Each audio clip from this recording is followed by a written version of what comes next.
Many of you guys requested for an updated Beelzemon deck profile for BT9. So I went back to the drawing board and decided today that I'll be showing you guys how to play this deck along with a very special purple hybrid engine. You guys want to know how that all works together? Well, let me show you.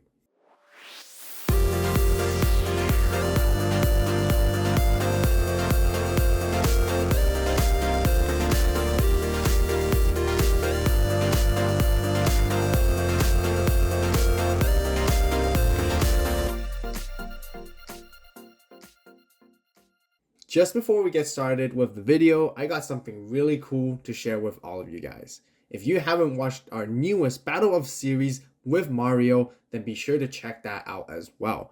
In our latest Battle of X Records series, you will get to see me play the Alphamon X Antibody deck, putting it in action, and playing against Mario's Red X Antibody Omnimon deck. Come watch the epic clash of the Royal Knights to find out who comes out on top. Links will be left in the description box down below or the iCard on the top right here. Hello Digimon players and fans, welcome back to another Digimon deck profile and in-depth building guide video. Beelzemon is clearly one of the coolest Digimon out there, and many of you guys have requested for an updated video ever since my first video. Now, I know that the Wizardmon promo, which came out in BT9 in the update pack, has a lot of influence to the deck. But with only one new additional card, I don't think it was a very good idea just to add it in and then just call it a day.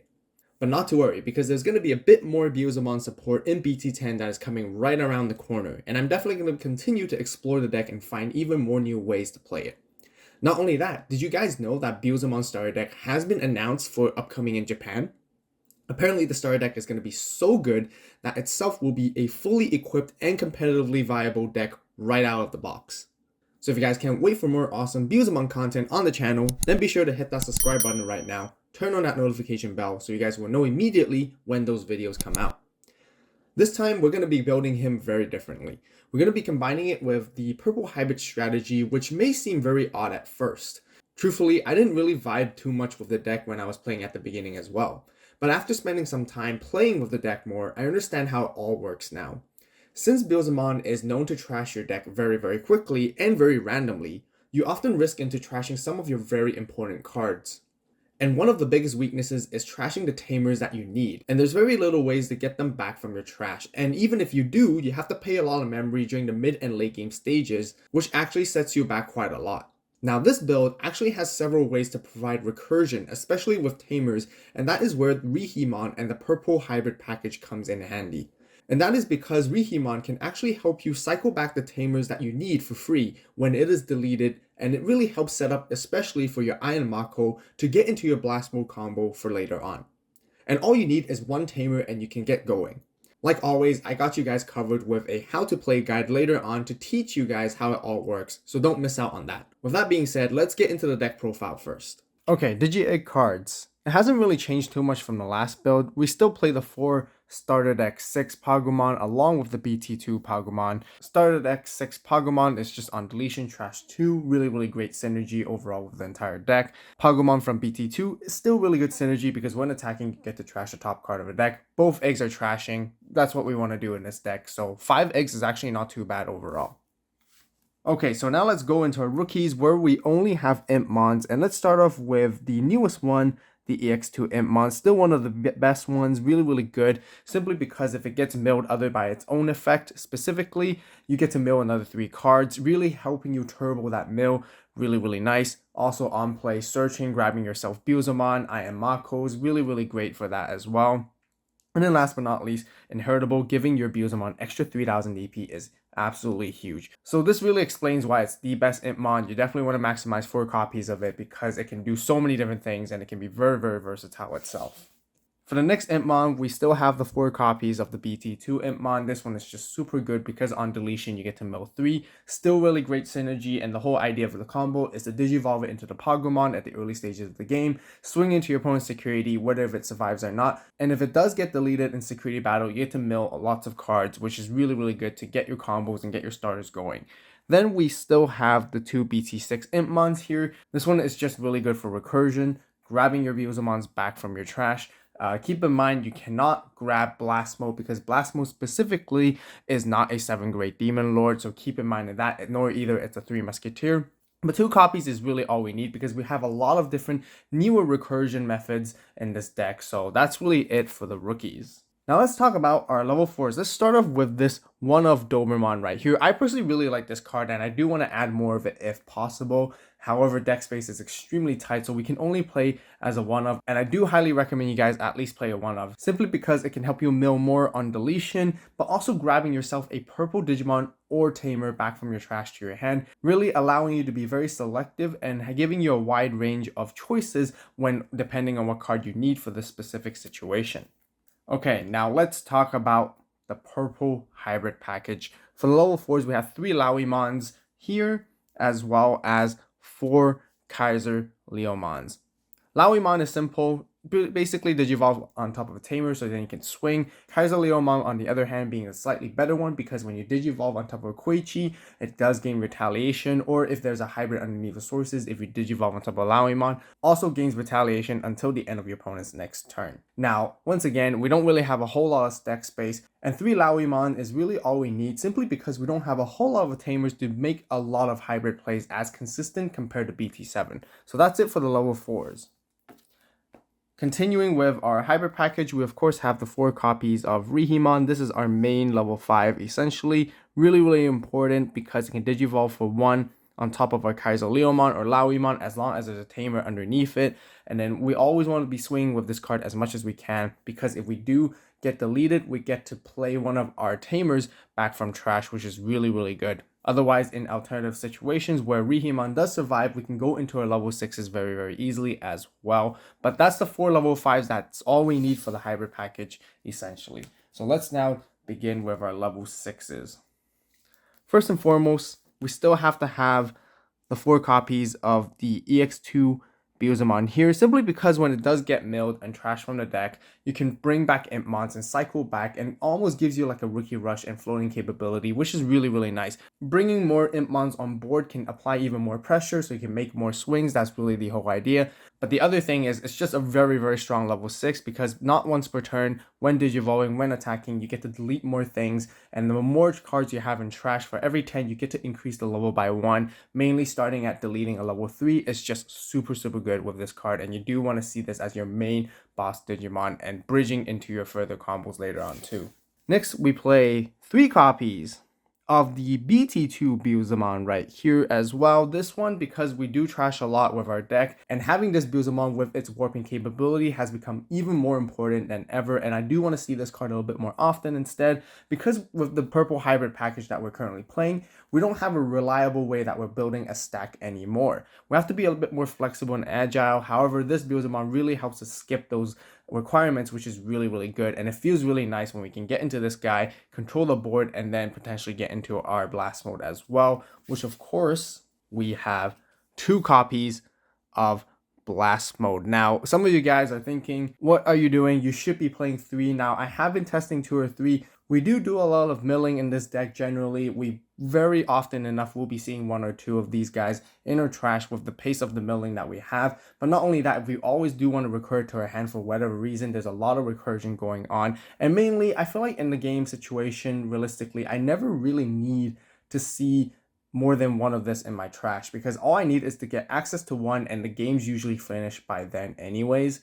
And it's just a really good card. Firstly, because when you do trash this card from the top of your deck, you get to delete one of your opponent's level 4 or lower Digimon. Like I mentioned, in this current BT9 format, there's not a whole lot of things that are floating on the board at the moment, so it's really not as necessary. But of course, when Digivolving, you get to delete all of your opponent's Digimon with the highest level and gain security +1 for every 10 cards in your trash. Just a super powerful boss Digimon in late game. But the other reason why I feel like I only really want to play 2 is simply because I want to make room for 1 more level 7, which is different.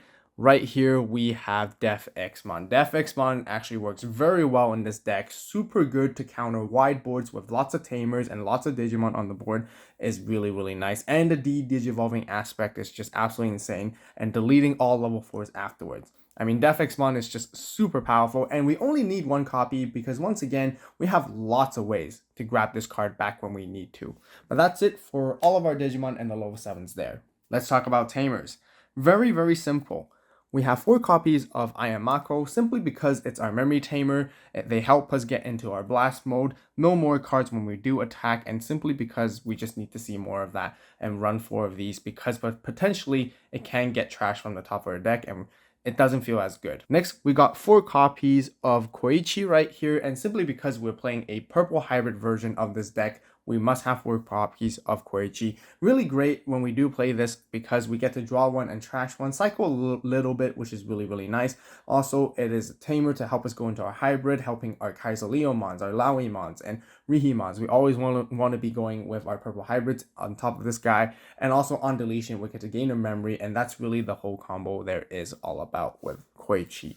That's it for tamers. Let's talk about options. We have a lot of options. First and foremost, 4 Miss Memory Boosts. Really, really good. Lots of people are playing Memory Boost in this format, but Miss Memory Boost is just super great. Super, super good synergy with this deck. I decided to max this at 4 because it gives you so much value now. Trashing the top 2 cards of your deck, and you get to draw 1. The late game 2 memory, and it really, really helps in the late game when you're about to go for those big game combos because you can easily get into your Beelzemon and then into your blast mode and still retain your turn. That is really nice. Or you can always go wide and go into your hybrids 1 by 1 for game, and being able to do that combo with this kind of memory that it provides, just so good. Next, we have 3 Death Slingers. Now, I originally really liked playing 4, and I still miss playing 4 of this card as well, simply because when it gets trashed from your top of your deck, you get to gain a memory back, but also this is like a defensive option right here because we need it to help us delete more things. We can delete a level 4, but for every 10 cards in our trash, we get to increase the level by 1, and only for 4 costs is just so good. So unfortunately, I do have to bump this down to 3 instead of 4 because we do have to make room for Calling from the Darkness. I realize that this card is it's super good and super insane because main, you delete one of your Digimon and then return up to 2 purple Digimon from your trash back to your hand.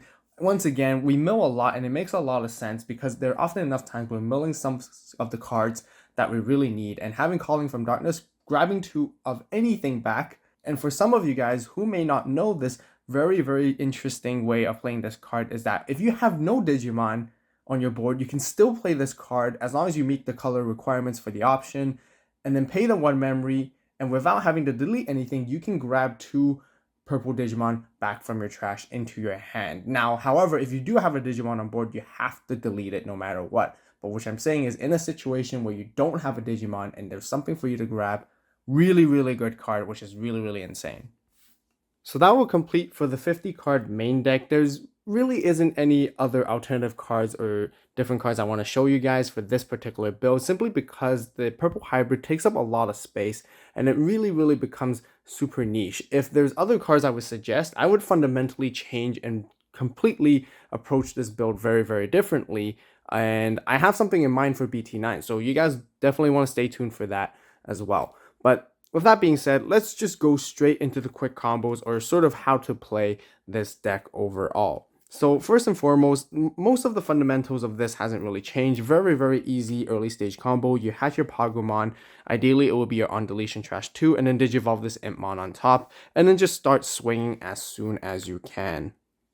You start by swinging so that hopefully it gets deleted by Security Battle, or somehow you get to start trashing the cards on the top of your deck and start your effects going. Now, of course, all your effects really dependent on what you trash there, but otherwise, in your other early stages of the game, you want to be playing your Tamers if you can. If you do see them as early as possible, is really nice. Get your engine going and start finding the cards and the pieces that you need.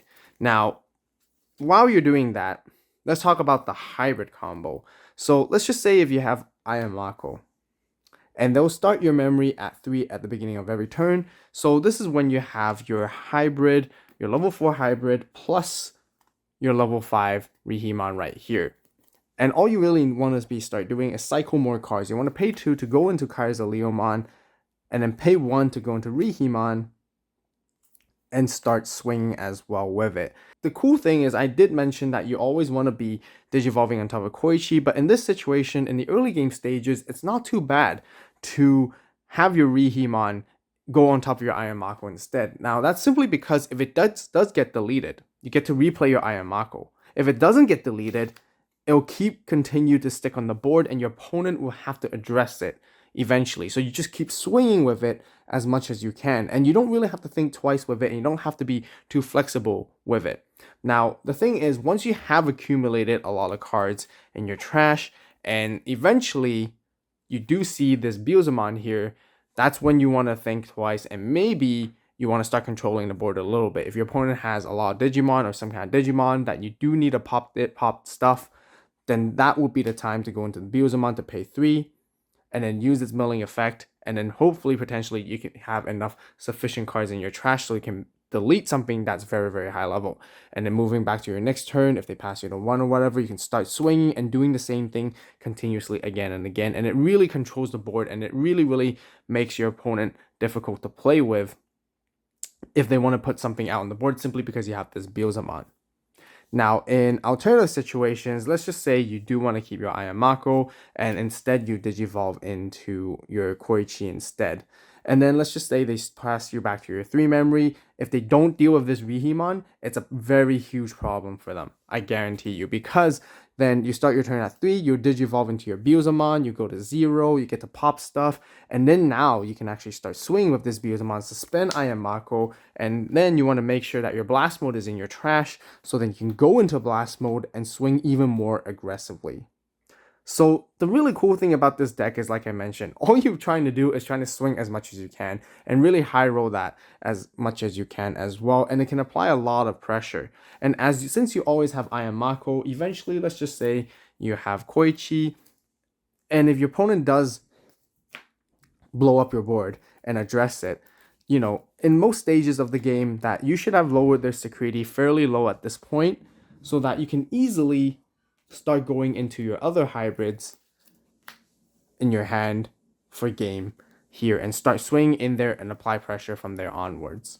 So that's really it for the combos, and there's really nothing too fancy or particular of building your stack. Really, it's just very linear, very quick and simple, and just a very easy game plan overall.